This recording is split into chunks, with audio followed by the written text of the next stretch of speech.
রামুর গর্জনিয়া, কচ্চপিয়া, রাজারকুল, ফতেকারকুল, দক্ষিণ মিঠাছড়ি, কাওয়ারকুফো, চাকমারকুল ইউনিয়নের বিভিন্ন এলাকায় বাঁকখালী নদীর ভাঙ্গন তীব্র আকার ধারণ করেছে।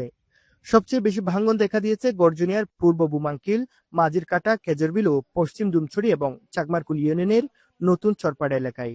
চাকমারকুলের নতুন চরপাড়ায় ৩০০ ফুটের বেশি এলাকা জুড়ে ভাঙ্গন দেখা দিয়েছে। এখানে ২ শতাধিক বসত বাড়ি রয়েছে।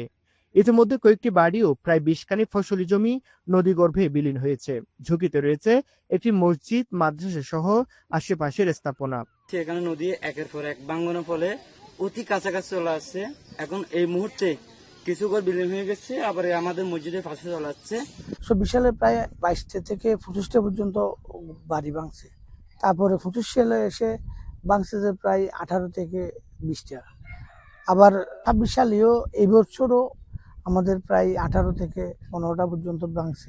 স্থানীয়দের অভিযোগ, দীর্ঘদিন ধরে ভাঙ্গন চললেও স্থায়ী প্রতিরোধ ব্যবস্থা না থাকায় প্রতি বছরই বসত ভিটা ও কৃষি জমি হারাচ্ছেন তারা। দ্রুত ভাঙ্গন রোধে জরুরি ব্যবস্থা ও স্থায়ী বাঁধ নির্মাণের দাবি জানিয়েছেন নদীপাড়ের বাসিন্দারা। যেভাবে নদী ভাঙতেছে, এই 200 পরিবারের অবস্থা কি রকম হবে আমি জানি না। যদি এই নদীর মধ্যে কোনো বাঁধ দেওয়া না হয় তাহলে অতি শীঘ্রই এই মসজিদটা চলে যেতে পারে। তো প্রশাসনের প্রতি আকর্ষণ করছে যে এই এলাকাটা যেন সংস্কার করা হয়, এই নদীর বাঁধটা যেন দেওয়া হয়। আর বাঁকখালীর অবস্থা খুব খারাপ। যদি সরকার যদি হস্তক্ষেপ না নিলে আমাদের 200 পরিবার বাড়ির মধ্যে চলে যাবে। এদিকে পানি উন্নয়ন বোর্ড কক্সবাজারের উপবিভাগীয় প্রকৌশলী সালাউদ্দিন আহমেদ জানান, ভাঙ্গন কবলিত এলাকা ইতিমধ্যে পরিদর্শন করেছে পানি উন্নয়ন বোর্ডের প্রতিনিধি দল। ভাঙ্গন রোধে প্রয়োজনীয় ব্যবস্থা নিতে ঊর্ধ্বতন কর্তৃপক্ষের কাছে প্রস্তাব পাঠানো হয়েছে। আমরা তো গেছিলাম যে অংশে ভাঙতেছে সে কিছু কাজও করার জন্য আমরা প্রস্তাব পাঠাইছি আর কি।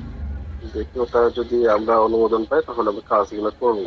দ্রুত সময়ের মধ্যে ভাঙ্গন রোধে কার্যকর ব্যবস্থা নেওয়া হবে, এমন প্রত্যাশা নদীপাড়ের ক্ষতিগ্রস্ত বাসিন্দাদের। মোহাম্মদ আব্দুল্লাহ, বাংলাদেশ বেতার, রামু, কক্সবাজার।